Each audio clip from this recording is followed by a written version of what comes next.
Yeah, when I was 14, I just wanted to be like a classic rock and roll guitar hero. It was an attractive thing then, you know, to be a guitar hero. I was definitely not even the best guitar player in my neighbourhood.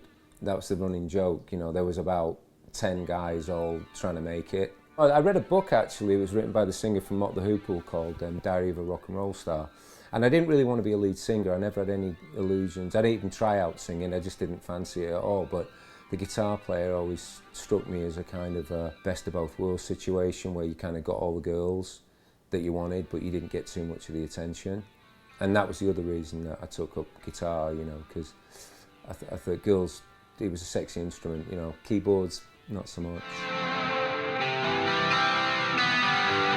One of my high school bands, this is just pre-punk rock, and we did all the traditional covers of rock and roll classics. I was always remember being fascinated by the big semi-acoustic guitars, the White Falcon, and all the big Gretches. And then punk happened, and then in punk rock everybody was also, anything went. What seemed like a kind of a bit of a dream as a schoolboy became very possible, you know. I mean, my aspirations really, I thought if I could be a roadie, you know, if I could make it as a guitar tech, which I actually was trying to do, then that would be good enough for me to, you know, travel, see the world, you know, I had no illusions. And then punk happened and I wanted to see the Sex Pistols, and it sort of changed, it just completely changed everything. It suddenly became very possible.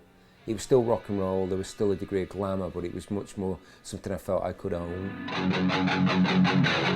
Like the early 1980s, I'd relocated from Manchester to London, so I'd go and see Bow Wow Wow play. Their first ever gig was a roller rink in London. The guitar player had a great big White Falcon, and I couldn't take my eyes off the guitar. It was interesting, I was more interested in the guitar than pretty much anything else going on. In the early 80s, once punk was done, all the guitar players and all the musicians, we were trying to find our own sound. Punk was so important and so radical that it was done. It was pretty much over in '78 when the Pistols split up. So for us, we were the fans of punk who were looking for our own sound, and the Gretsch was my gateway.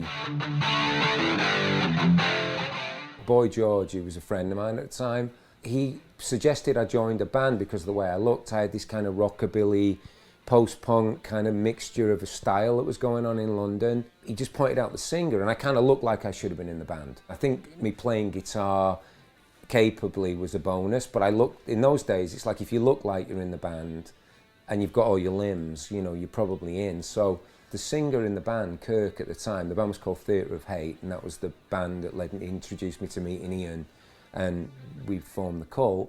I got the gig, and what I did was, I quit my job, which was a very well-paid job. I went from having somewhere to live, my own little cheap car, and the company van. All my savings that I'd saved was about £1,000 I had, which to me seemed a lot at the time. And I gave it all up and bought a Gretsch White Falcon, joined Theatre of Hate, and within a week, I was on tour in Germany, making a live album. And it was like, I'd gone from working in a closed shop, just going to clubs every night, partying, to like I was in a real band. I was in Theatre of Hate, I was doing a lot of touring, and it was killing me using the stereo double cutaway. I didn't mind the double cutaway guitar, but I always wanted a single cutaway one. I heard that a store in Denmark Street in London, which is where a lot of the music stores still are, was importing some White Falcons from California. I ordered one, and it came eventually, and obviously I didn't have enough money to own two, so I had to trade out my stereo White Falcon, and I got my hands on my first single cutaway mid-70s White Falcon with the kind of Bigsby arm that I liked and everything, and there it is. There is the guitar of which I am speaking. This is that actual guitar.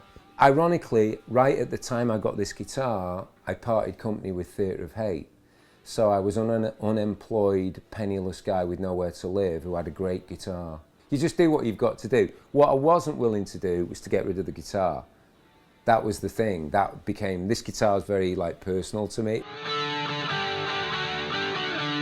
It's hard to separate the guitar and the evolution of the band's sound. I mean, it was all kind of, in essence, the Gretsch, the big white Gretsch, became very synonymous with the band very quickly. And the first album was great, got us going, got us touring the world.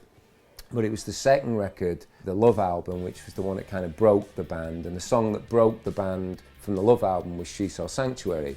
I don't know where the riff came from, it was just one of the riffs I had. We chose a particular studio to record the song.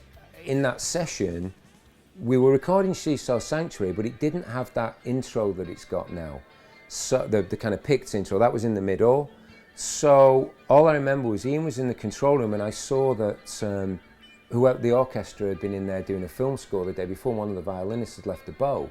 So I just grabbed my guitar and grabbed the bow and started doing, oh, Jimmy Page, the bit from The Song Remains the Same that every 14-year-old, when he gets the violin bow and does all the echoes on the guitar and all that.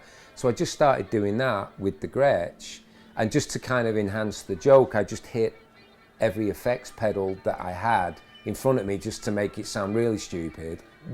Somehow, somebody, it might have been the producer, I'd like to think it was me, could have been the producer, I don't know, said, why don't you play the middle section with that sound?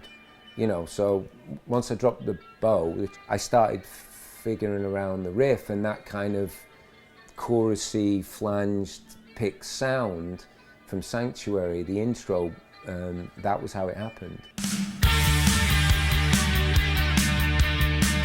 The other thing about Gretsch and White Falcons, you know, a lot of guys use them for rockabilly, a few guys have used them for punk rock, but I can't think of many guys who've used them like I have with like wah-wahs and kind of just basically, broadly speaking, rock.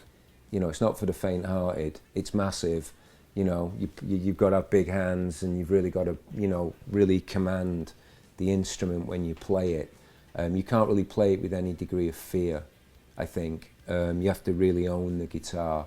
I'm not really that much of a sentimental person, but this guitar, you know, somebody once said, and it might have been Steve Jones, it's just a bit of wood with strings on it. But I tend to think perhaps there's a little more than that for me with this guitar, you know, this particular guitar. In a house fire, it'd be one of the first things I'd be, you know, well, it'd certainly be the first non-living thing that I'd be going for, you know what I mean? So put it that way.